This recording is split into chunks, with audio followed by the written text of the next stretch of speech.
There we go. We are live, everybody. So, welcome Matt, and welcome Ciro, who are looking to see how they can share Thank it to you. their Facebook page. So they're not being rude. They're just looking down at their phone. There you go.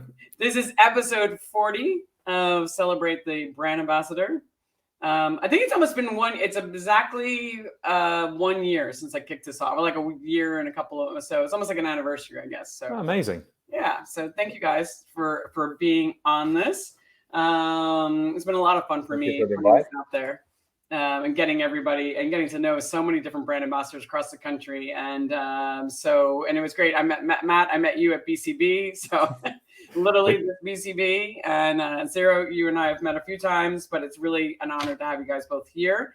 So I start off always with the standard question. So, and feel free to expand about what your responsibilities are. So, what is your job? Because it's so complex. So, feel free to kind of tell everybody, because as we've discussed, and you both said it to me, the brand ambassador job is different everywhere. So, it's good to hear what you're responsible for. So, I'll start with you, Matt. So, what is your job? Who do you work for? And what are your responsibilities? My name is Matt Neal. I'm the UK brand ambassador and key accounts for Uncle Nearest. But my job title is changing in January. I know, amazing. And basically, I'm responsible for key accounts in on and off trade, driving sales, and education, relationships, and trainings throughout the UK. It's sliding slightly more into logistics and being a liaison between the US and the UK importers, but that's why the title's changing. But effectively, I kind of do everything. Are you the only guy in Europe at the moment, or? I was for about 10 months, but now we have an importer, and that has basically enabled us to have two teams. So it was basically, I was the only person here because as lockdown started, we were changing importers, and then that paused. And then Brexit happened. And so for about 9 months, we've been between importers, which is insane. I can imagine it. Yeah, you had like the trifecta, like Brexit and COVID at the same time. Yeah, it was incredible. And Ciro, who do you work for, and what are your responsibilities? Hi everyone, and thanks again for the invite, Elaine. Really appreciate it. I work for a company called A Brand New Day. It's a Dutch importer, and I work in the red carpet portfolio. That is the high-end portfolio of the company.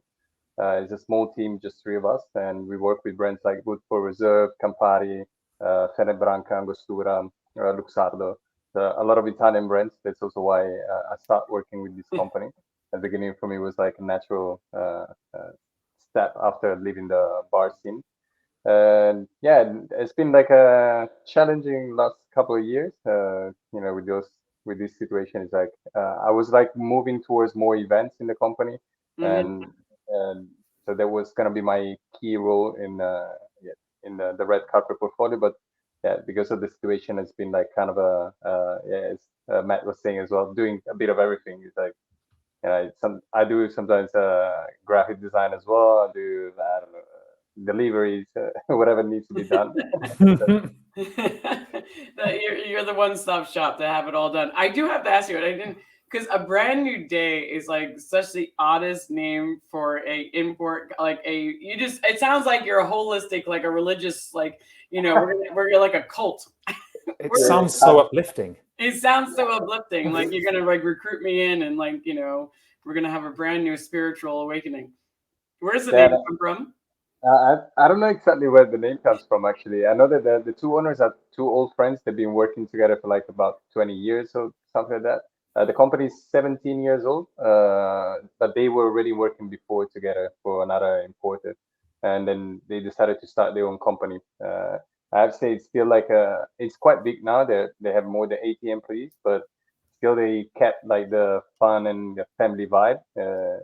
I still remember this episode when I just joined the company. There was like a first staff party like after 2 weeks I joined, And it was a beautiful, super fun party. And I went to one of the owners. I was like, "Oh, thank you so much for organizing this. Super cool." And he looked at me super serious. He was like, "I didn't do it for you.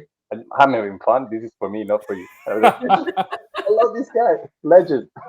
It's very Dutch. I was about to say, I was about to say also, the brands you look after. I mean, COVID must have been pretty hard because they're all very bar heavy. They're all bartender favorites. Yeah, it's true. Yeah. Luckily, the company also has other brands are more like consumer oriented. We work really well with Aperol, for example, in the country, Jack Daniels. So we have other brands that like really strong also on off trade. But yeah, personally for my job, it's been like quite intense. We had to readapt and try to come up with creative ways to stay in touch with the bar industry, keep the bartenders kind of motivated, and also in a good mood sometimes because it's been quite stressed and depressing situation. So a lot of people had to struggle with having a job or like paying bills at the end of the month. So it's been like quite difficult. A lot of friends had to leave the country, unfortunately, because Amsterdam is the Netherlands a bit less, but Amsterdam specifically is really international. You have people from everywhere working here. But during the first lockdown, most people just left because they couldn't find a job and then in the hospitality industry, so they had to leave and go back to their countries. Unfortunately, some of them came back. That's good. Some others not yet, or they won't. I'm not sure, but. I'm sorry, did they have to leave? And I know this is totally off topic because I always think of Amsterdam as a place that really looks after, their staff. I mean, that's why most bars have very limited people working there because, I mean, I know it's somewhere in the UK, like, health benefits. I mean, you could take a leave of absence for stress and you'll get paid, a salary. So did they have to leave because they weren't making money or because that was just unfortunately, what happened is that most of the big companies, they kept the staff till the contracts expired. And then when the contract expired, they didn't renew it. So there was the sad reality, unfortunately. Like I had friends that they had like a contract in like May or June, so they got paid for a few more months, and then when that period ended, they had to find something else, which didn't really happen for most of them, and because no one was hiring in that period, of course. That makes sense. And we're definitely going to dive into what you guys did, some of the creative things you had to change while this is happening, because it's still really happening there. I'm hoping in the States we're not going to follow suit, and we're definitely going to go into it. But before we go there, I want to talk about just a little bit more about your guys' background, because you both have very interesting backgrounds before you got into being a brand ambassador. So tell me, basically what you used to do before you did this role, the short version. And what led you, the highlights, and then what led you to take the job. Especially Matt, I love your story, how you actually got the job for Uncle Nearest, which is very funny. Ciro, I will start with you this time. So what were you doing before you got this job? So first of all, I want to apologize because I have ADHD. I found out this year, and then sometimes I get lost in what I'm saying, and it just like could take forever. So if I get lost, please bring me back. I was studying at university communication, and I had a family business, so they asked me to help during the weekends and holidays, and I got really passionate about bartending. Started doing courses, competitions. That's how I started bartending, and then. Fast forward like 12 years, and then I was a bit tired of working behind the bar, not because I didn't like it anymore, just like I didn't feel inspired anymore as I was before, and I thought it was not fair towards other people in the industry or like our guests at the bar and the owners of the place where I was working. So I think you have to do always your best and be always 100%. So I decided to stay in the industry but do something different. And I started with some consultancies, events, and then I got approached by Brandy Day to represent the Italian brands they have in the portfolio. And then became. But you also did. I'm going to let you brag a little bit more because you also, because the one thing I have seen in common with a lot of brand ambassadors is the fact that to be a great brand ambassador, you need to be kind of an entrepreneur, and you need to be always doing things that are above and beyond your job. Because the brand ambassador role requires that. You have to it's a multifaceted job. As you guys led to in the beginning was, you had to become like the one-stop shop for the brand, and you had to be the team player who's doing a little bit of everything. and not everybody has those qualities. And I think when you do things like competitions, now, CIRO, you entered quite a few competitions. So tell us some of the competitions you went and won. Yeah, it's true. I have to say, I always did it because I thought I could learn something, and I could meet people. So for me, it was the social aspect as well of that, and like connecting, building a network. And I did that also with the bar shows, for example. For I think like I don't know, 8, 10 years, I was just going to any bar show that I could afford, paying myself, just because I thought it was a way of learning and build up a network. And now actually, That's one of the best qualities of a brand ambassador. It really is. Yeah. and then No, that I helped agree. me a lot and still helps me a lot. And now I work with people that actually I met like 10 years ago, just randomly in a bar during the bar show in London or Berlin or whatever. And yeah, I did quite a few competitions back in Italy first. The Bacardi Martini Grand Prix there, won it in 2008, I think. And then I moved here. I did the Absolut Invite competition. Did the Best Bartender of the Year in 2014. Which ones did you win? So what's that? Did you win all of those? Yeah, the one that I mentioned. Yeah, no, Yeah. I participated way more of those. Those are the ones that I won. Those are some big competitions to win. Yeah. There was a lot of fun and a lot of learning in it. And for example, the Bacardi Martini Grand Prix in Italy, I participated twice. The first one was the first competition I ever did, and for me it was a shock because I was like so unprepared, and I was like, "Whoa, this is a different world. Like you need to come prepared. You need to arrange things. You need to study for this. It's not just like, oh, I'm making a cocktail. Maybe it's a good cocktail. It's not Mhm. just about the drink itself." Uh, and yeah, you need to know the competition itself. You need to know the judges or a little bit. And I don't want to say that it needs to become a job, but you need to be prepared. Yeah, Yeah. and I was definitely not. And then the second year I came back and I was like, I got this. And actually, I won it. So it was nice. I was super And to excited. your credit, I mean, the point of, as you said, a meeting, because I tell people all the time, people ask me how to build your personal brand, and I always say, if you are a bartender, competitions is the best way. And for you, I mean, it is about the you learn how to do, even if you suck, you learn something every time you go. Presentation. Totally. Yeah. Yeah. And then, as you said, you build a network, right? Yeah, and then I still remember I have a really funny episode that the first competition that I did was with this Italian bartender that he lost his luggage on the way there. So he arrived 2 hours late and he didn't have anything. So all Wow. the homemade ingredients, all the special products and tools, they were in his luggage. So he was kind of desperate, and but he was still smiling and friendly. And we were like in the backstage prepping, and I just gave him a lot of stuff and then helped him. And he was like surprised. And I was like, yeah, I mean, I guess this is also why we're here, right? To just Mm-hmm. connect and Hospitality. yeah. And then we're still really good friends now. Like, yeah, 14 years later almost. So, like, I love that. I think Me that's too. great. And that's how you build your network, which is the yeah, other most important thing for being a brand ambassador. You have to have a serious totally, network. Yeah. totally agree. Yeah, definitely, 100%. 100%. And Matt, tell me your story. Well, a million years ago, I started life as an actor. I studied in the Royal Scottish Academy of Music and Drama, and then CalArts, California Institute of the Arts. And obviously, as an actor, I spent more time bartending than I did acting. That's just one thing. And so I moved into sort of working behind bars. It was a good fit. From there, the acting really helped, and I moved into sort of events. I think the most telling point at which I started an event, and I dropped a tray, and it was an onyx tray with about 30 glasses of champagne on it at a high-end event for a fashion company. And the owner of the company came over and went, "You can't hold a tray. You're awful at this." And I was like, "Yeah, I'm terrible. I'm tall. There's too many nerves." I was like, "Can you work behind a bar?" I was like, "Yeah, I can work behind a bar." Instantly, I got treated better. Instantly, I thought, "This is where I want to be."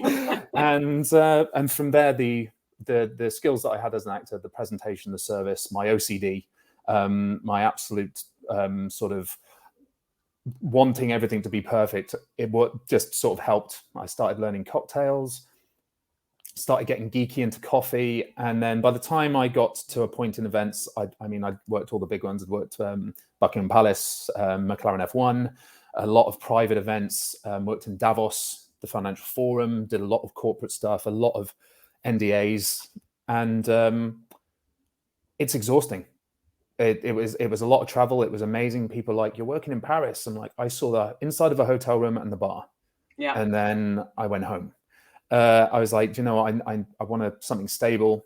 Moved into bars, started working bars. From there, I worked at a bar that was sponsored by William Grant and Sons, and they liked the knowledge. They liked the fact that I was, as you said, going above and beyond. People ask for a cocktail, and you go, oh no, I can get you something else. Oh, what do you like?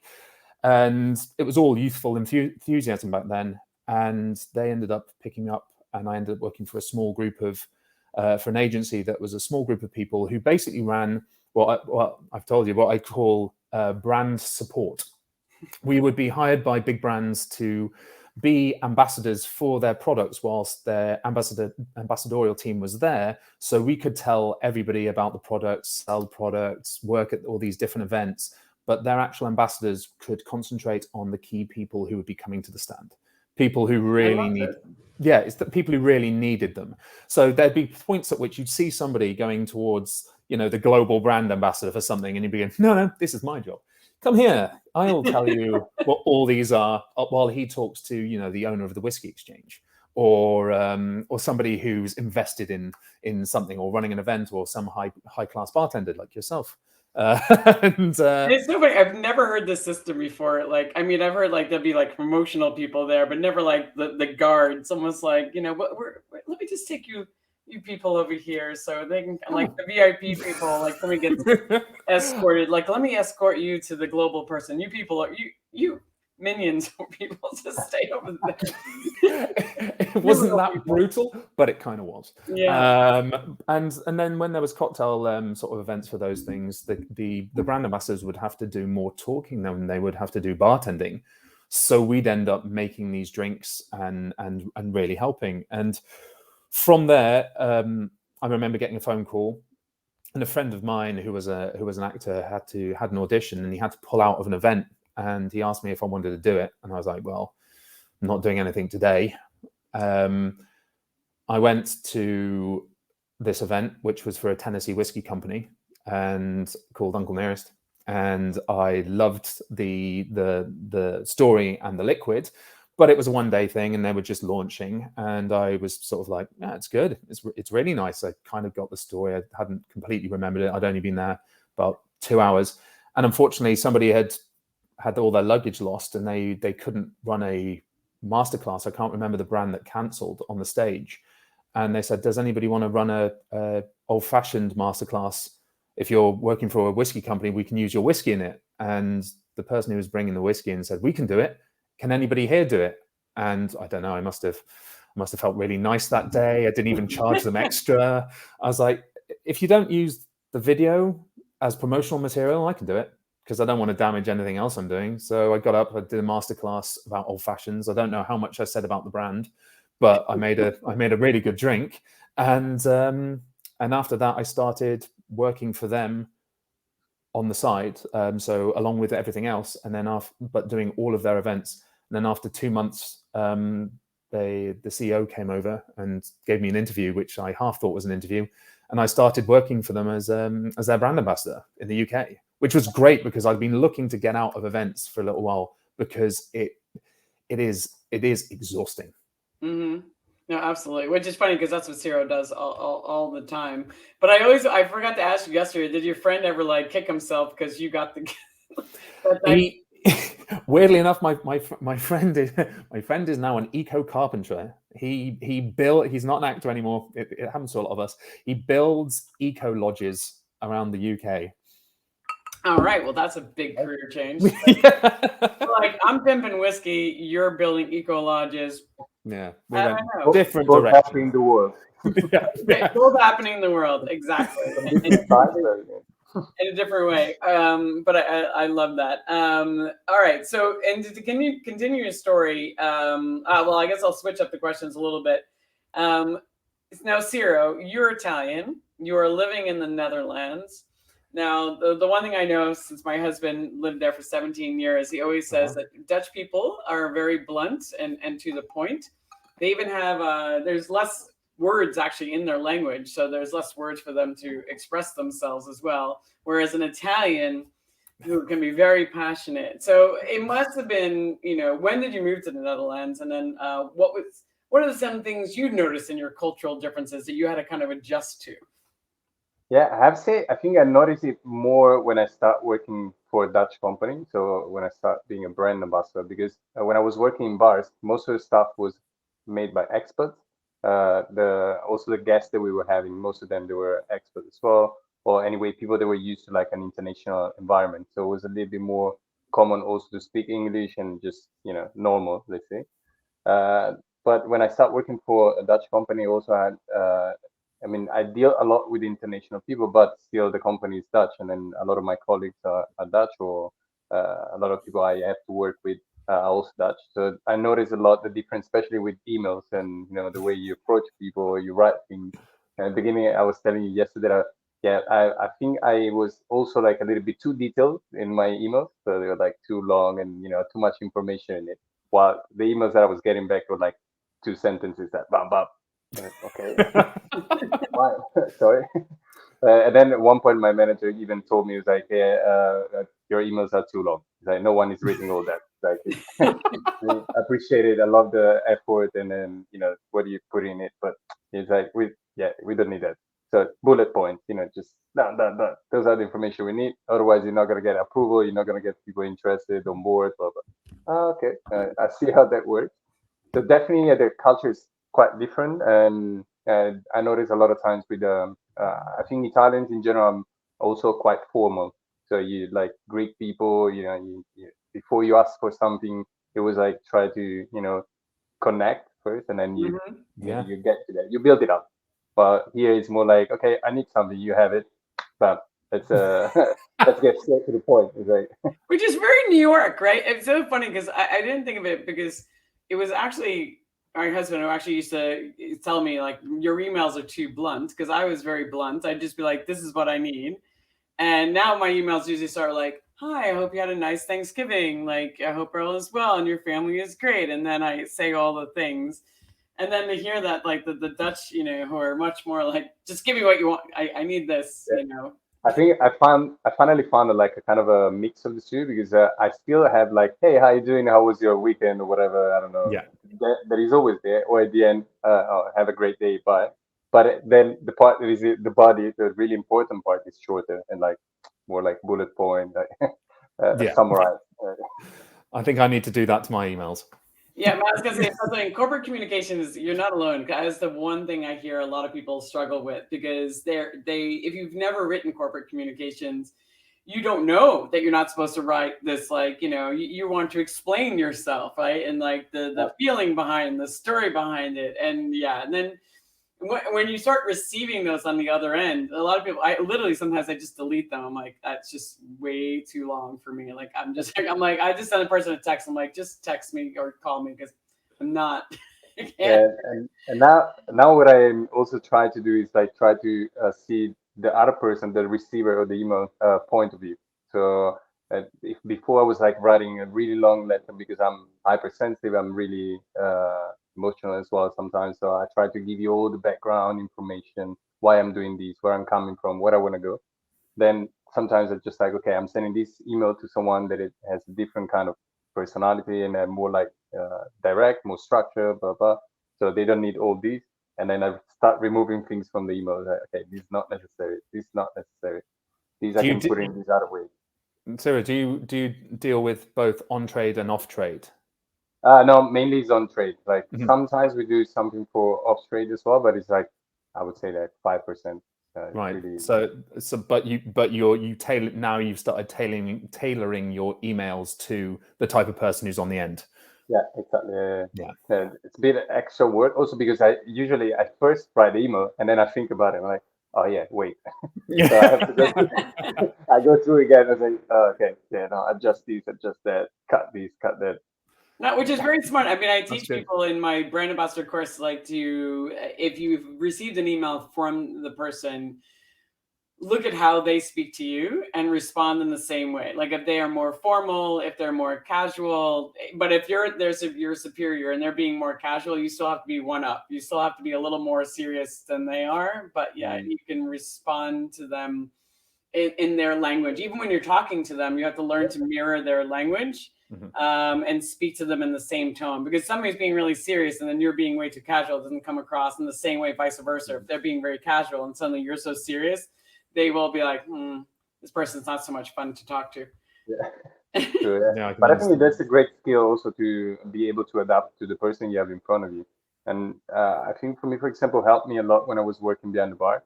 The fact that you could, talk with different kind of guests, different background they have, different education, and you can adapt a little bit, or have always something interesting to say to anyone that is in front of you, or in a way they can relate to. And that goes back to your networking. Yeah. Yeah. No, absolutely. Well, that goes away. So Matt, I mean, I know you talked about, you learned, I want to talk about two things. And the question is, and Sarah, you already started talking about it, which was, one of the things that, we all struggle when we take on the role of brand ambassador. It's much more complex than anybody ever gives it credit for. And everybody has kind of a learning period of things they have to adjust to. But Matt, yesterday you said something very interesting about things you think somebody should know before they take the brand ambassador job. So can you expand on that? Well, for a start, when I started deciding that I was working sort of brand sport, when I decided I wanted to leave events. I mean, you never leave events, as Sarah knows. You actually end up planning them more. But when I actually wanted to leave the bouncing around, working for many different companies and worrying about where the paychecks came from, one of the things I thought about was brand ambassadoring. I was on, I want to be a brand ambassador. And when that opportunity came around and I got interviewed, I think, and wrongly, I spoke more than the CEO of the company did. I wanted to impress. I spoke a lot, and by the time we'd finished, I think I'd said about 4 things about what I didn't think I was good at, and what I thought I was good at, and what I wanted to do and what I didn't want to do. And then I accepted the job, and I was like, it wasn't until about 4 weeks after I was like, I don't know what I've accepted. In fact, I have no idea what this entails wholly. And that's what I should have been doing at the interview. I should have actually been talking about the intricacies of what the job was, because everybody I've met who's a brand ambassador has a different job. And the only things I'd seen were the event side. So I'd seen them when they were on. Yeah, I've seen them backstage, and I've seen them on their laptops. So I knew it wasn't all, it wasn't all tits and teeth. It wasn't all like smoke and mirrors. It wasn't all happiness. There was a lot of things you were judged on, but I had no idea that what was required of me. And when the sales stuff came up, the reports, like I had the amount of time writing about what I'd done and justifying things, and then some of the budgets, then the relationships, and it was just like, okay, wow. It took me about 6 months to actually realize what my full job was, and then it took me about another 2 months to implement it. That's yeah, but I think this is like quite common. The fact that a lot of people don't see the the hard work that goes into it. They just see the rainbows and butterflies, the fun part. You're traveling so much, you're going here and there, and they apply their idea of traveling to what you're doing. So a normal person when travels going on holiday, so just visiting the city, eating, drinking, whatever. We do that as well, but that's not the main thing that you're doing there. And a lot of times, as you said, you just see the room where you're staying and the place where you're working. That's it. And then my Instagram says a completely different story. Oh yeah, Instagram. That's my dream. I want to be as happy as my Instagram shows. That would be amazing. Like to look at those pictures, like, oh, I'm like, is that me? Really? I was like, it's fucking cool. Yeah. That was amazing. I didn't even know it was that good. I don't remember experiencing that. But that brings up a good point. It's like, and the one thing that people, because I think some people get so excited that they got offered the job. This couldn't go for any job, right? It's realizing that you have to do as much vetting on your side as they are in there. Like, okay, so what exactly does this job entail? Like, what do you expect of me on a daily basis? Like, how do you expect me to communicate with you? How much of this is me writing reports? How much? It's okay. They're not going to fault you. Most of us never ever ask the amount of questions you should, but you really need to, because then you might be like, I don't really want this job, or your expectations, you actually like realize like, all right, now I at least have some idea of what I'm supposed to be doing, because they don't even know half the time. They just have an idea. A lot of people, they have an idea. Your brand manager's like, I think I want this person to do that.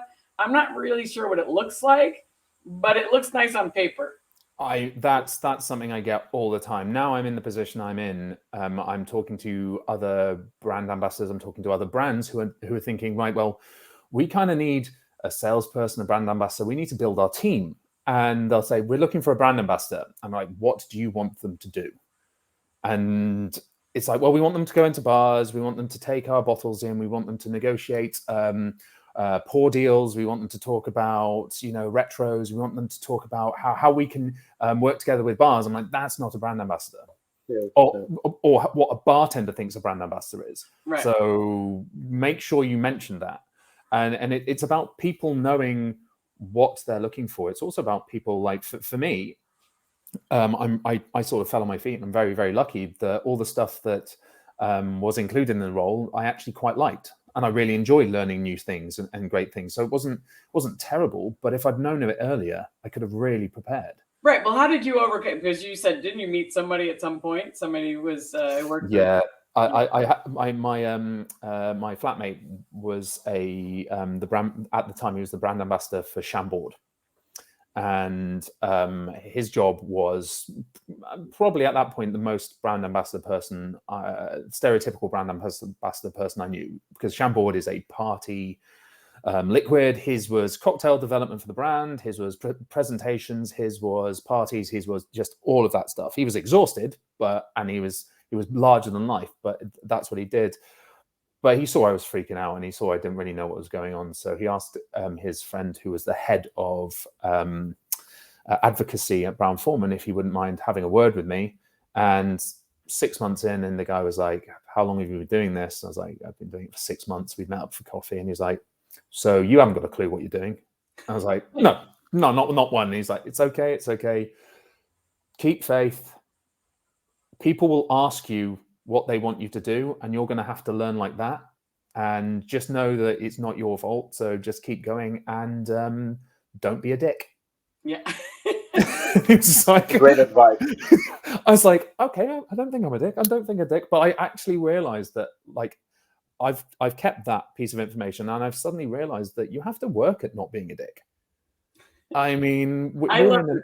Tell me what you mean by this, because I think it's very funny. You just really have to work at being a dick. It's not a passive thing. You go into a bar, and if somebody says a piece of information that you don't particularly agree with, or you don't think's right, or they come at you because they're hostile about your brand, don't rise to it. Don't embarrass anybody. Don't shout at them. The very first job I had, or gig I had after I got the job, we were setting up for I think it was a table and a tasting and stuff like that, and it was in a big room, and it wasn't all whiskey, it was different spirits. And I just finished setting up, and somebody next to me, I won't say who it is because I'm not a dick, came over. Oh, you learned something. That's great. Yeah. Keep on saying it. It's imprinted in my brain. And he was working for a gin company, and he came over and said, what have we got here then? I was like, well, this is a Tennessee whiskey. And he went, oh, is it a bourbon or is it a Tennessee whiskey? And I was like, well, technically it can be both.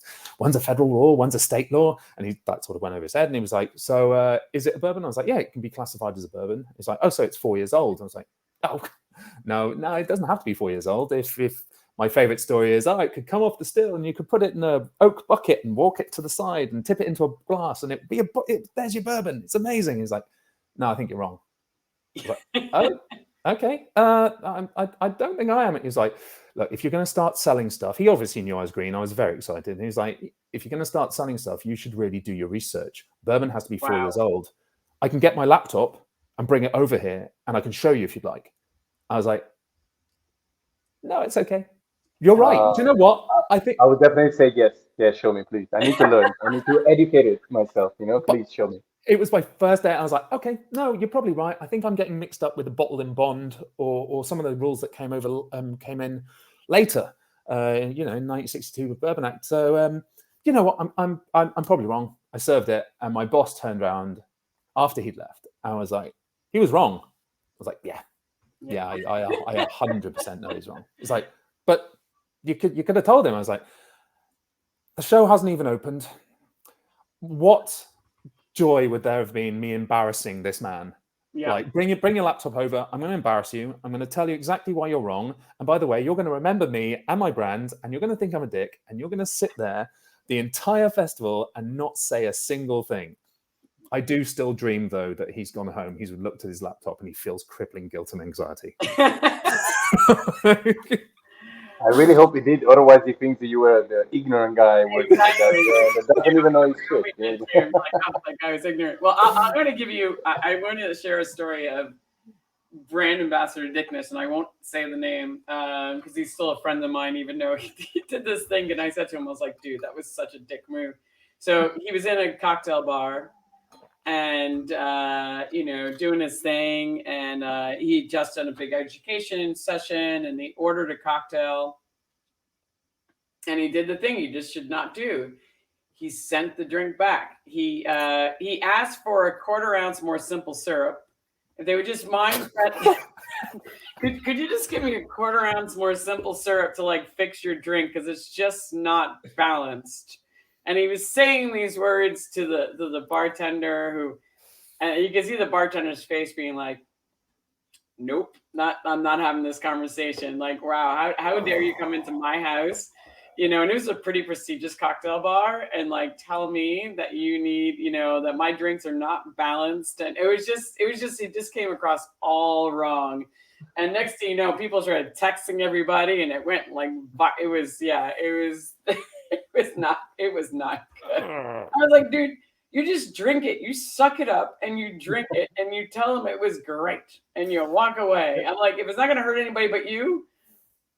Yeah, but I think it sometimes also is how you say things, because I think in the same situation, if you would just say, I have a really sweet tooth, can I just have a little sugar extra? I know the drink is perfect, great, thank you so much, but I like it a little bit sweeter. Is that a problem? Yeah. I don't think the bartender would be offended. No. No, not at all.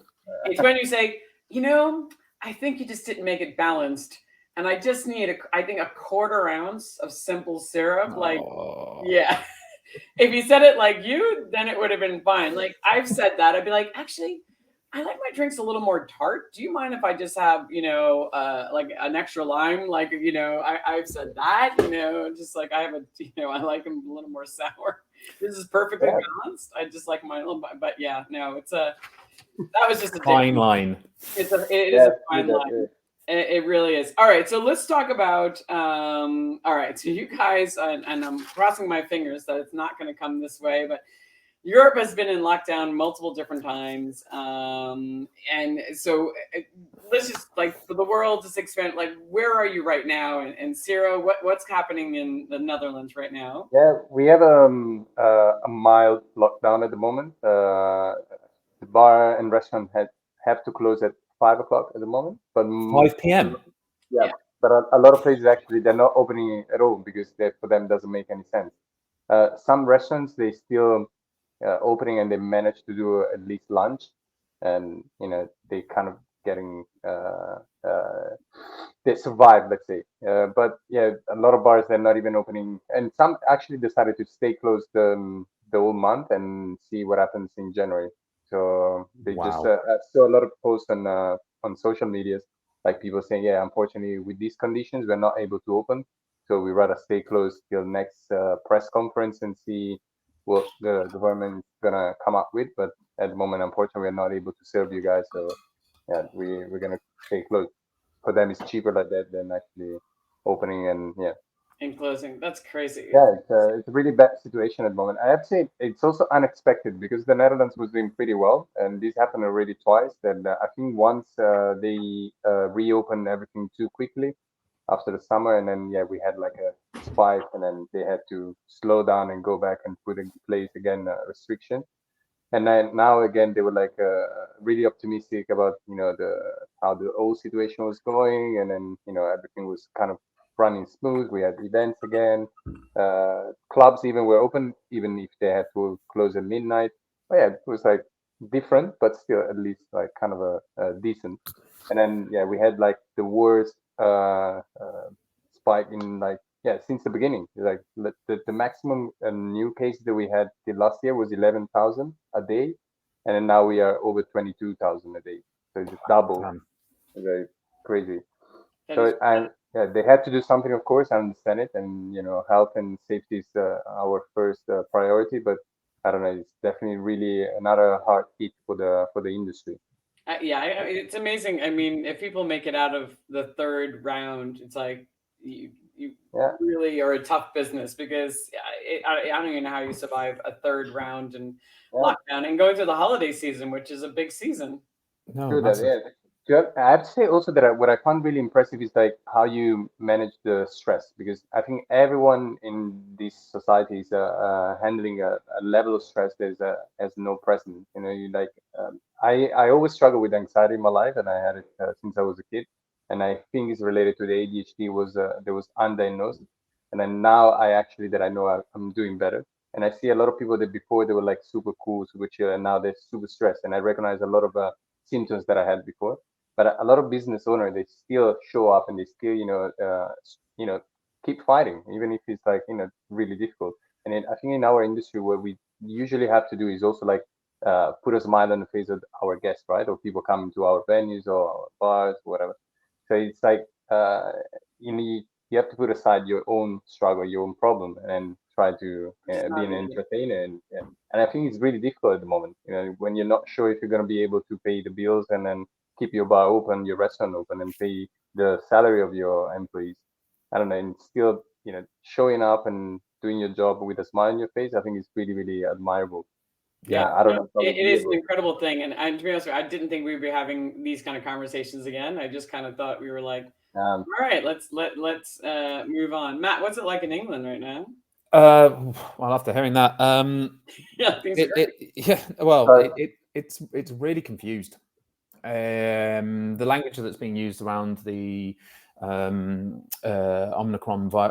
is it Omicron? Omicron, yeah. Omicron variant is very. It's concerning because you can't really tell which way it's going to go yet. I personally think that another lockdown would be exceedingly bad, especially for hospitality. The first 2, 3, whatever we've had, were, especially the ones that came out of nowhere, were crippling, because perishables and because beer and stuff like that. And as Sarah said, you've got a lot of people who are either colleagues or friends who are in that side of the industry really suffering. And not only suffering, some are suffering. We touched on the mental health thing, because you're sat at home, and even if your intent is to go full-time bartender and just be behind the bar, you're an entertainer. Your business is people. Mm-hmm. You love people. That's one of the reasons I still love doing that whole side of the job. I really, really enjoy connecting with people, and times like this, in something like this, I enjoy talking, and other times I just enjoy listening. People are really interesting. Mm-hmm. And you haven't got that, and then there's it's just a huge struggle. And so over here, is there any lock shutdowns? Is there any limitations? Are bars open full on? Bars are open full on. We've just had limitations put on public transport. You have to wear masks on public transport, and after 2 months after introducing an antigen test that you could take if you're coming back from abroad, it's now again a PCR test, and you have to isolate once you arrive from abroad, and then pay to be released for a PCR test to be released. So internally, there's a couple of extra legislation have come in, but most of what's happened here in the UK is borders. The borders are the sort of lines, the walls are going up. Yeah, wow. We're making sure that nobody who's infected is coming in, but it's making it harder to travel, full stop. And we're coming up to Christmas while they work out what this variant looks like. I mean, our infection rate's been pretty bad for the last however long, but the hospitalizations haven't. So we all just assumed over here with the vaccination that it was over. But this is a stark reminder that it possibly isn't. It possibly isn't. No, it's crazy. Well, I will say it really, and I'm fingers crossed that, but every state here is different. In New York State, we've always had to wear the mask. Everybody wears mask indoors, and restaurants are definitely mandating vaccine cards before you go into the restaurant. I know it's the same thing in Holland before this last one happened, which makes everybody feel a little more comfortable.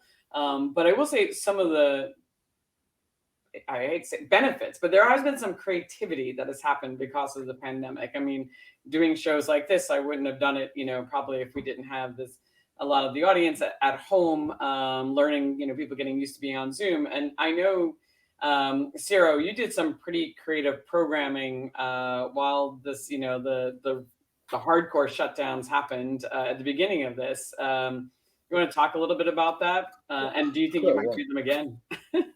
Yeah, actually, I had a conversation about that this morning with my manager. So probably we're gonna do at least another edition.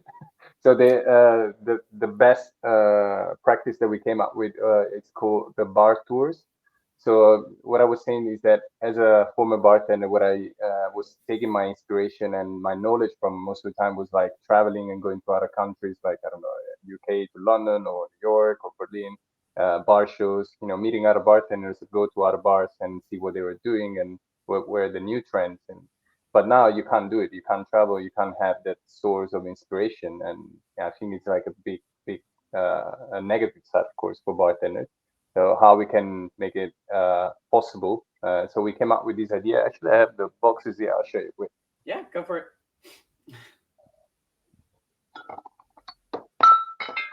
So the idea was to Yes. bring the I'm bar. just hearing shattering bottles. Yeah, that's yeah. So this was the box. Sorry, the other way around. Bar tours, couch edition. This was the first edition that we did. It was in London. So the idea was Nice. that for each edition, you had 3 cocktails, 3 bars, and 3 spirits matched with them. There was like a map of the city we were visiting, where the bars were placed in the map. The first one, as you can see, was Connaught Bar, the bar with no names, basically, because it's a Remy Savage bar. Yeah, it's a fantastic bar.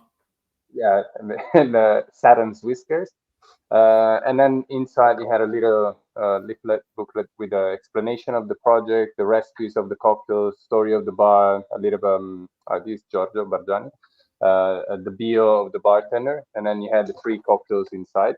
Wow. And then on the night of the event, we were having a live Zoom meeting with like around 50 bartenders from the Netherlands. They were getting this box for free at their home. And then we had like a kind of interview with the 3 bartenders. We were visiting virtually their bars. They were telling us about the story of the place, the drink they were making for us. And while actually the bartenders joining the conversation, they could drink it. So they were able to taste it. And then at the end, of course, there was a Q&A session, and then the guys could just interact a little bit. And the funny thing, of course, because it was during curfew, you couldn't go anywhere afterwards, and you have to stay home. So basically, people were just drinking in front of the computer. And I was saying yesterday to Elaine that at the first edition, at the end of the night, I stood up from the couch, and I was completely drunk. I was going to the toilet. Oh, I think this is the first time that I get shit faced in front of a computer. Fantastic. That's impressive. That's really impressive. That's a really good. That's an amazing idea, isn't it? I thought that was really, really clever. I thought, and people have come up with some really great ones. But I think the fact you got to visit the 3 bars and have the 3 bartenders, and you have a huge portfolio, which makes it. Yeah, that helped as well. Yeah, and we did New York edition as well. We did Dante, Maze, and Ataboy. It was also really, really fun. And like I was with my colleague Mike, and we're basically sitting on his couch in his house, and we also had like a fake screen behind us. There was an Uber drive, so you could see actually the Uber driving through the streets of London and New York, which I also think is a little bit funny. I mean, there is not much you can do when you're sitting at home, but you have to do something. And then for us again was also like networking, getting in touch with people, and also kind of being there for each other. Because otherwise you just isolate and get really depressed, not being able to do what you love to do, and then not being able to share that passion. At least you see familiar faces, you have a drink, you have a laugh, and it was a nice project to do. We might do. I was going to ask you, do you think okay, so I've asked this to a lot of people. It's like a lot of these things, it's like, these are kind of best practices you wouldn't be able to do before. And now everybody's kind of used to it. But some of them I think, are still useful to do going forward, even if you don't have a lockdown. I would definitely attend that. Yeah, a few people actually told me if we were going to do it afterwards, and actually a few brands were interested to do it as a regular thing, and they will be willing to invest in something like that with bars from all around the world, because I think there is definitely interest. Like if you're a cocktail lover and you're not able to travel that much, I think that can be really interesting. That, like, let's say once a month, you know that you get these box, you can sit in front of your computer and your couch, and then try some crazy cocktails from, I don't know, Singapore, Sydney, or whatever. Yeah. I'm not 100% sure travel is going to be good for a long time, or at least not really stressful. So I think that's a phenomenal idea. Yeah, I definitely sign up to that. Yeah, no, I would too. No, I think it's great. And I think that's the great thing about it, is like things are now scalable. You're able to do things in a much easier way, much faster, reach a broader audience. I mean, obviously we'd all like to be there in person. But I think things like this, if it's just like once a month and I'm hanging out, it's like, I don't feel like going out tonight. I'm going to go to that thing. It's an event and see people, network from people all around the world. That would be, and I'm not forced to do it anymore. I actually can go to a bar. I think I might be like, all right, this will be a fun little treat, which is very cool. I don't know, Matt, I don't know if you did anything that you want to talk about. I mean, it was basically more of the same. It was like pivoting onto, virtual tasting, seeing what you could do for people. I mean, that the great thing about that, it was actually targeted at bartenders, and it was free. That's a community spirit. For me, what really happened was it was be a human. People are suffering from that side of the industry. Like my friends are, so it was just buying stuff from bars, trying to help out. A couple of bartenders would cycle other bars cocktails around. You were trying to employ as many people as you could to try and help out, whilst obviously the other side, the off-trade side, exploded. Like bottle sales went through the roof. People were buying everything on the internet, and you were trying to help them in a completely different way. You were trying to utilize sort of online marketing. You were trying to help out their staff who are knackered and facilitate deliveries and stuff like that. And you're like, wow, there are two sides of this doing massively different things. And that's where you get as Sarah's talking, you talk who's in front of you. If it's a bartender who's worried that his job's on the line, you are one person. If it was somebody else who's there going, I'm sending out thousands of boxes of pre-mixed cocktails or cocktails at home, can you run a masterclass for 80 people? You were like, okay, let's get very, very serious. What do we have to do? How can we facilitate this? What's in it for us? And the other side, you're there going, what can I give you? How can I help? Yeah. And some of them you can actually have a crossover. It's like, I'd like to employ these bartenders to be able to make something and be able to. That happened a lot. Yeah. You're like, you can do this one. I'll do this one. Yeah. To kind of cross over and change it. No, I think there was some, it's interesting. I think it brought out the humanity. It brought out some of the inhumanity in some people, but the humanity in a lot of people. And it allowed us to, I don't know. I met more people because I was able to network in such a different way because of so many online things, and I'm hoping that will continue. But I do hope bars come open soon in Holland and they don't close in London or New York or anywhere. I think the hospitality industry has suffered enough, and I hate the fact that we are at the forefront of what's going on. All right, so let's talk about. All right, so both of you guys are brand ambassadors. We were talking about events, and people come to us. I remember this all the time. People coming to ask me to sponsor things, right? Organizations, charities, fashion shows, parties, the buy down the street. They're constantly like, hey, can you sponsor? And people have all different types of requests. Some people are really cool, hey, I just need a case of products. And then other people are like, I want 20 grand. And you get a logo on my invitation, and we'll let you have this one of your bottles in the back bar, and maybe it's in a cocktail, and you're like, what the fuck? Why does that benefit me at all? So I wanted to how do you decide what events to support and which ones not to do? And then what are some of the creative ways you've learned to get the most for the littlest amount of money? That's the word I was looking for. Matt, do you want to start? Yeah, I mean, you've done a lot of events. You both have done a lot of events. So I've done a lot of. I've been on one side of the events, which is doing them and seeing the cost and knowing how these things can spiral and knowing what can add on and actually what it takes to run a really good event. And it's about knowing your event. And then I'm on the other side, which is people asking for stuff. So why do you choose to do one event over another? For me, it starts with a base question, and it's a base premise is that you just need to know your brand inside out, upside down. As a brand ambassador, you're meant to be the most knowledgeable person about your brand in the market, full stop. I'm not saying the most knowledgeable person about whiskey for me or American whiskey, though I do think you should research that and be as knowledgeable as you can. But for your particular brand, you really should be one of the most or the most knowledgeable person in your market about that brand. And that also translates to knowing your mission statement, knowing where you fit, knowing how much you cost, knowing who uses you, knowing what markets you might want to go into, what markets you might not, all the stuff that you don't really like talking about. You can't just know the brand. You actually do need to know the marketing plans, the advertising plans, the brand plans. You can't just be this external person.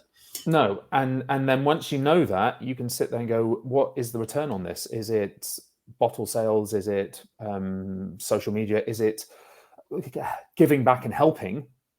And is it worth it? And it's a sort of mathematical sort of equation. Now, it's easy for me as one brand and one person, because I can really delve into that and I can really know it.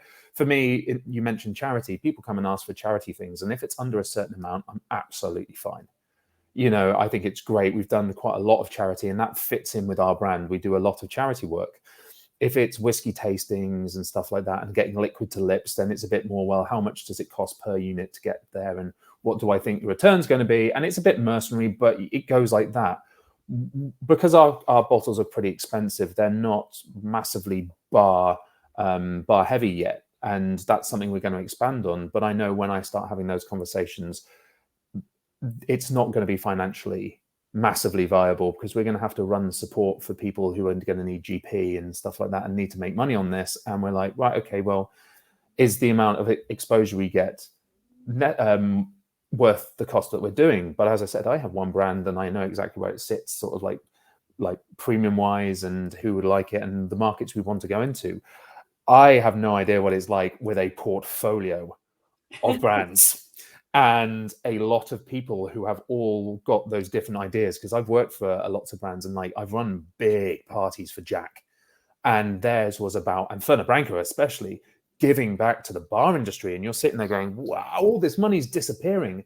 But when I was a baby bartender, I went to those parties, and it's what made me want to stay a bartender. So I'm there going, do that, please God. We need brands doing that to continue this profession. And if they kill that, then we're going to have less people wanting to be bartenders. But then also you've got Balvenie and stuff like that who are doing, private tastings, and the people at the end will drop 25K like a person on stuff they liked tasting. So I have no idea what it's like, how to pick and choose. It must be a nightmare. Yeah, I have to say, for me, it's not that difficult, luckily, because and my job specifically, I work with on trade. So we selected like about 100 accounts, and then we try to work closely with them. So we also do sometimes bigger events, but most of the time it's like events in locations with accounts we work with, or we organize some events for some of our brands. But we always try to do it with the locations we work with bars, venues we collaborate during the year. So it's like kind of like building up a relationship as well. So what kind of events does like a bar or restaurant ask you to do, Ciro? A lot of times what I heard recently is like everyone is in love with Italian food apparently, and in Italian aperitivo. So we're doing a lot of these kind of things, and they ask us if we can come up with some menus for them with Italian products and do some aperitivo, and then sponsor products and then pay for the menus and things like that. So that's something that happens a lot. But yeah, it depends on the location as well. And what I always try to do is like try to create a good match for both sides. Like I'm not going to force you to use a product that doesn't fit you, as I'm not going to use a brand that doesn't fit you by if you ask me to. And like, and having a portfolio actually sometimes helps, because then you can like redirect. It's like, okay, I see you want to do this thing with this brand, but I think your concept is more like this, and I think goes more in this direction. Why don't we do it with this other brand? So sometimes also it's like, you're not going to say yes to that, but also you're not saying no, that's not happening. It's just like, oh, at this point I can't do it. Unfortunately, I don't have the budget for that, but I have this other idea and I can do this and this and that. Why don't we work on that? So it's, I think it's always trying to find a balance in between like what you can actually do, the budget you have, your dreams and your ideas. Also because I still have a really bartender mentality. So a lot of times I forget that I'm working for a brand and not for the bar. So I'm like, oh, I think it's really cool to do this in the bar, blah, blah. And then like, yeah, it's good for the bar, but for the brand, yes, you're right. Wait. Yeah. And it's hard. I totally get that. What do you feel about giving? The thing that always pissed me off, because I used to run, before I became the brand ambassador, my job was actually, it was great. I had like a couple $1 million budget, and my job was this luxury events. That's all I did. So I could sponsor anything I wanted across the United States, as long as it fit within the luxury portfolio. So Rolls Royces and private airplanes and anything like, food and wine festivals. It was a lot of fun. Nice. Yeah. Nice. But I still hate it when people ask me for money. They'd be like, oh, we want $20,000. I'm like, for what? So you could be there. I'm like, so you want me to give you $20,000 and you want me to build out a bar, and then you want me to supply all the staff, all the product and stuff like that. So my 20 grand is going where?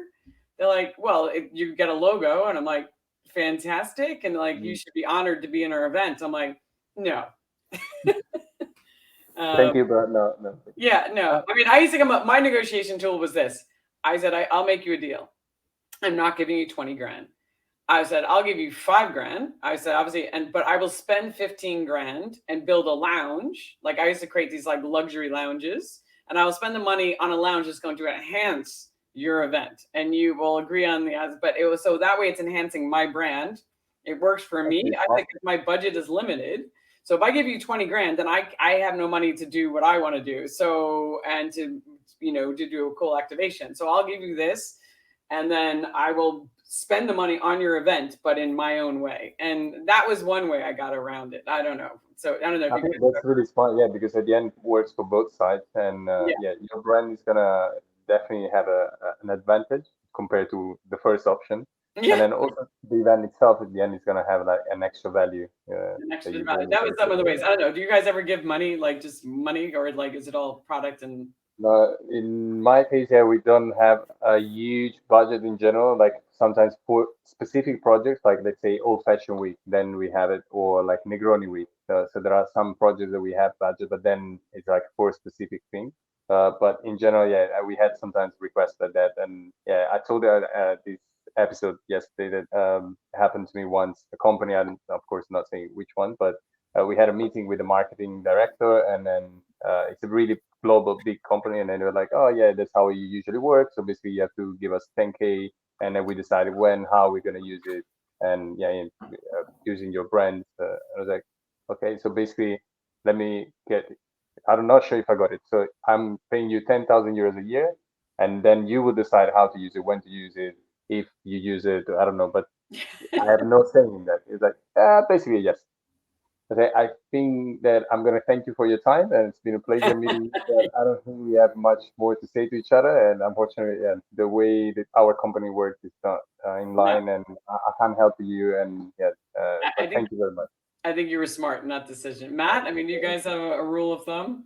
Not for us. I mean, it's a sort of case by case basis, but it's sort of common practice to ask for sort of money, stock, retros over here, and to do that negotiation. But I think if you go into it knowing it's always a negotiation, and it's what you are getting for it, it's what you want for it. It's like buying menu listings and stuff like that. It's all about it's all about maths. You do maths, and I think it's great what Sarah was saying about working with 100 accounts, and that's where your hard work is, knowing the accounts that are going to work for you, and then you invest in that relationship. So Yeah, we haven't got a rule of thumb. I've been in bars like that, and I've helped design menus, and I've been on the other end of it, and you sort of get a sort of spider sense for this is going to be money well spent, or this is not going to be money well spent.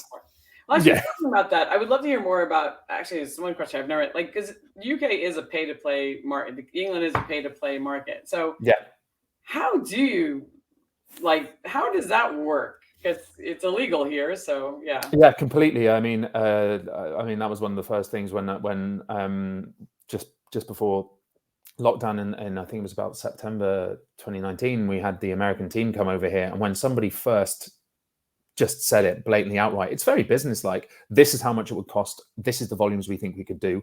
This is what exposure you get. That they just because they started talking about exchanging money over a bar, and they were like, "Oh my god, this can't be happening." But it is a pay-to-play market here, and it's all about knowing your worth as a brand, knowing their worth as a bartender. I don't begrudge anybody for talking numbers. I used to feel really, really uncomfortable about talking about money, and but I've now discussed this with friends, and they've said, "Look, all I want is X, Y, Z," and you come in and you drop some money. If you have a meeting, you bring people here, and then now it's got very. I've realized that these contracts can get anything down to, negotiating about how many social media posts you get, how much your product is used with a specific bartender holding it. What's happening? Is that Emma saying hi? Hi, Emma, the gin monkey. And so it's got really, really specific. And when everybody's happy about what you're getting for your investment, you sit there and you shake hands and you go about your day. It's nice that it's out in the open, but then sometimes you do sit there and somebody goes, "This is what I want." You go, "Yeah, we can't talk." Yeah, I was gonna say, because sometimes it's gonna be people making me like, "I want 20 grand," and you're like, "Okay, well, how many cases?" I mean, I definitely have been in that deal where it's like, "Okay, I'm gonna spend this amount of money with you." And I've done it in the States back in the day, before we got locked down that you couldn't do pay to play, because New York was a pay to play market. It was not legally a play, but for a long time it just happened, and then they shut it down hard. I'll never forget when watching computers being taken out of Diageo's offices and stuff like that. This is 1995. It was 2005, 2006, something it was early days, or 2003. It was they really cracked down. But you would have that conversation, and somebody would ask me for money and be like, "Okay, well, how many cases?" Because it's also knowing how many cases they're going to be doing. But as you said, it could be social media posts, could be menu placements, cases. Yeah, I've had bars ask for equipment rather than money. So will you install, if you're doing bottled cocktails or draft cocktails, can you install a draft system? That's something that recently also we're seeing a lot. Yeah, they prefer to have before COVID also traveling, doing guest shifts and things like that. But now it's more equipment and support with material stuff. It sits better with me like that, because I as a bartender, I love the idea that you've just given to a bar, you've given to the actual bar. Whereas sometimes I think sometimes cash, it feels a bit uneasy. But right. So how do you make sure you're getting the best deal, that it's a win-win for everybody? Is it about making sure okay, if this is how much, all right, so if I give you this amount of money, this is how many, if you bought this many cases, if you're going to sell this many cases, all right, then we kind of broke even? Well, if you're breaking even, then you'd want, for me, I personally want some sort of prestige to go with it, some sort of marketing sort of thing, if you know what I mean. And that's why you the higher the impact of the bar, the less you're probably going to make, because they're dealing in something else. They're dealing in social media impact, impact for the bar scene. If you're talking about Shapes with no name, a bar with a Shapes for a name, the amount of bartenders I see going through there, and it's a real industry hangout. So you're influencing a group that maybe you're not influencing if you're paying somewhere else. And so it's just about doing, and it's just about knowing where your investment's going and who you're influencing and why you're paying for it. And then when everybody's happy, you sign that deal and it's gone and you don't think about it again. And it's done, and there goes the money. But as long as you're getting your value, and I guess you have to evaluate at the end of the year, did I get And that must be not an easy thing to evaluate, especially the ones where you're just getting the impressions, like where I mean, in the cool spot. I'm no good at it, but there are people who crunch those numbers and literally measure column inches, measure posts, measure tweets, measure stuff like that, and retweets. I'm just like, I don't need anything more to do, so I don't want to fall down that hole. No, yeah, that's a whole other thing. Some agencies can do that. But you mentioned something that is also like really difficult to measure, like this, like how can you measure the impact that you're gonna have on future bartenders or young bartenders that this is the bar where you had that activation or that product in in stock, whatever. That's something that you can't really measure, but it's even more important probably. I completely mean it's one of the hardest things about being a brand ambassador, because a lot of the things that we do are hard to measure. Really, I mean, you say that. I mean, look at two of your brands. I mean, Fernet for a start. The amount of Fernet Branca t-shirts I see, and the amount of people who love Fernet Branca, and they're all in the bar industry. And you're like, how do you measure it? That. You know, it's finite. You can't actually write a label on it, but they're doing something right. Absolutely right. No, I agree. It is one of the biggest arguments. There used to be a big argument. There was somebody who worked at Diageo who hated the brand ambassador program. He's actually still there. And it's why all the ambassadors are in another agency. They're external, like completely external.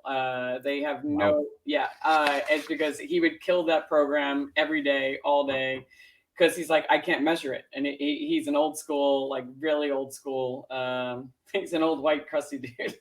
Yeah, but I think that's also like, that's the point. It's also like a kind of a old society, new society, old economy, new economy. It's like, for example, if I would talk about this with my grandparents, they would never understand what I do. They're like, what is that? Is that a real job? Is that everything that has to do with creativity, with something that you can't measure, it's like, for them, it's not really work. It's like, but sometimes these kind of things like creativity or things that you can't really measure, they move in millions nowadays. So is that a real job? Well, it's definitely moving a lot of money. So I would say yes, but that's the most difficult thing. No, it's a great point. It's like, because people are like, is that a real job? My mother asks me that all the time. But it is, and it's like, how do you measure that impact? And it's like, that's what, when we have KPIs, and those are the hardcore ones, but like what you do is so above and beyond that, and it's really hard to capture that. And I don't think we'll never be able to, except for the brand just organically grows, but you never really get credit for it. Well, at least I never, like, when Bullet Bourbon took off, I was the only person not mentioned. I'm like, I worked in that brand when it first launched. Like, I was like, I worked on Don Julio, I worked on Ciroc, I did all the brands. But anyway, it's the pat on the back is just not going to happen. But for you, Matt, you're the only guy in for a while in London, so you definitely have a direct impact. And all right, so we're wrapping it up, but I always like to end two kind of fun questions. So everyone has had an event, and you guys have done lots of events where something has gone terribly wrong. Like what is one of the funniest disasters that ever happened to you? I've got a couple, but I'll. It's funny now. It's funny now. It's hilarious now. But no, I have a couple, but I'll stick it to one. You can come back for the last one if you really want. Every year, it wasn't for my brand at the moment, but every year for a fair few many years, I've worked in the Swiss Alps for Davos, and you work for the financial forum. You work for a lot of people who start at early in the morning, do a lot of business, and then you'll have these sort of parties at night. Usually only one night of the week, because everybody's sort of like, it's mainly about work, and then it's a giving back, it's a thank you.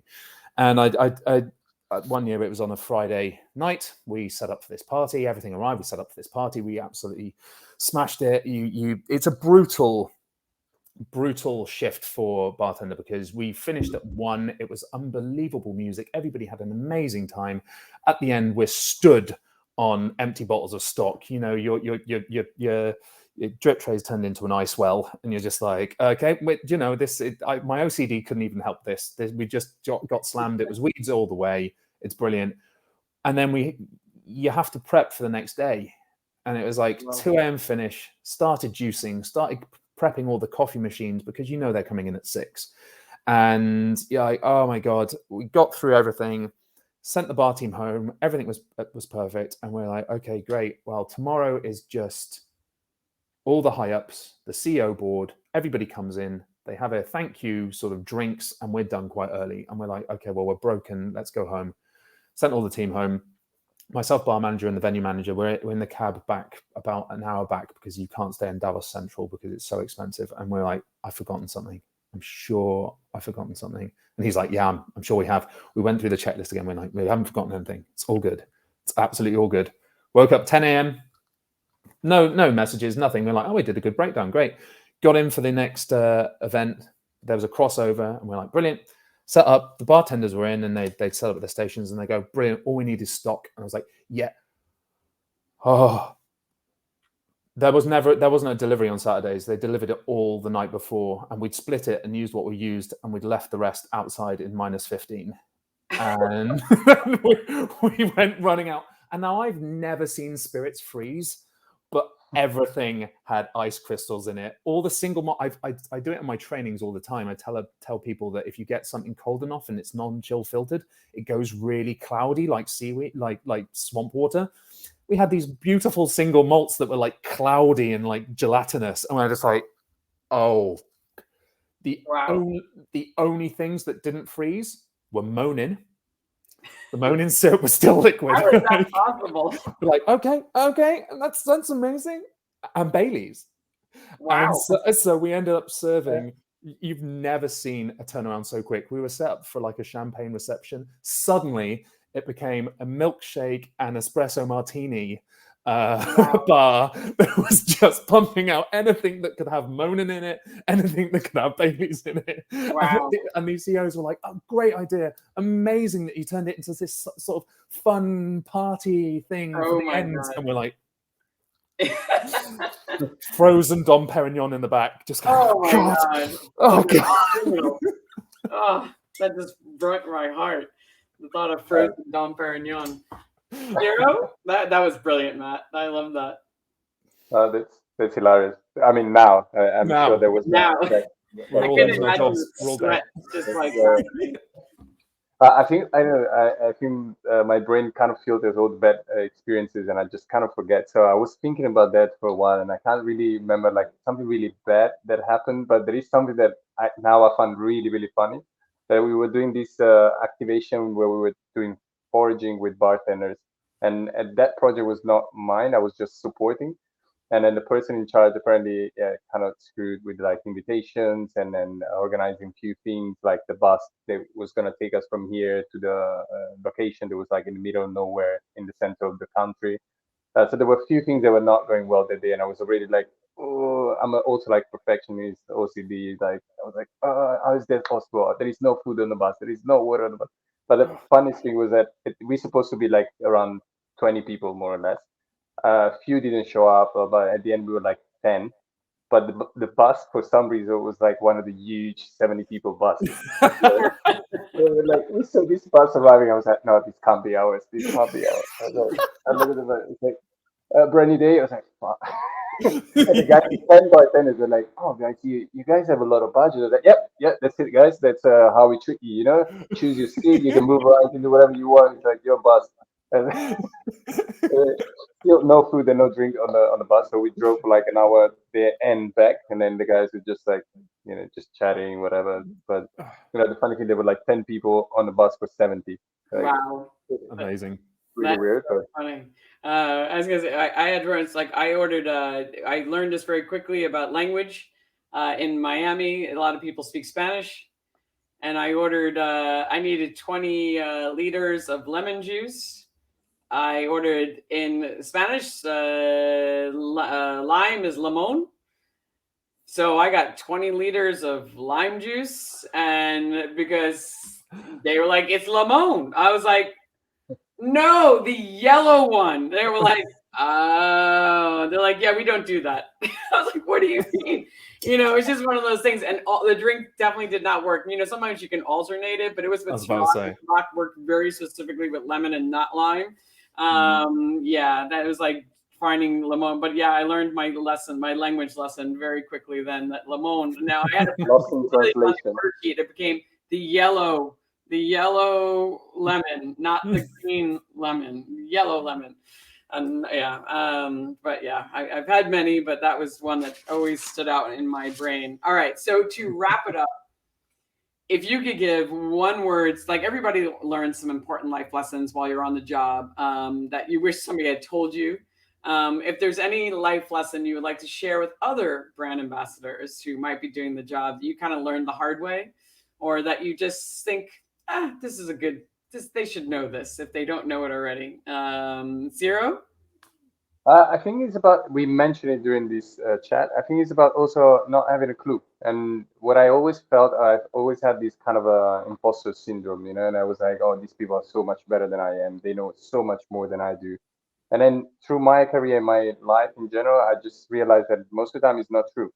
Most of the time people are just like pretending, and they have, maybe they're more confident. They just come across as more experienced, but a lot of times they also don't have a clue, and they just want you to come up with something or do something, but they don't know how, what exactly. So they just become more aggressive or arrogant, also because they don't know how to explain it. So they just think that that's the way to cover it up and then make it look like it's you're an incompetent, like a stupid person, and then you don't know what you're doing, blah blah, whatever. But they also don't have a clue. So if I could talk to myself when I started this career, I'll just say to myself, just take it easy. They also have no clue, so it's fine. Those are great words of advice. Yeah. I've definitely learned that with age myself. I honestly think mine would be following on for that. It would just be, honestly, don't take it personally. No, never take it personally. It's quite easy for me to say, because I come from a bar background and stuff like that, and I talk bar and stuff. But and I haven't been in some really, really horrible situations. But at the end of the day, it's a brand. I love it. It's my job, and I really, really support it and respect it. But you can't take somebody asking for 20 grand seriously or personally. You can't take somebody saying coming up to your stall and saying, "So why are you selling a bourbon at a whiskey festival?" Or I only drink whiskey without an E and stuff like that. It's not personal. It's just nothing to do with you. It just don't take it personally.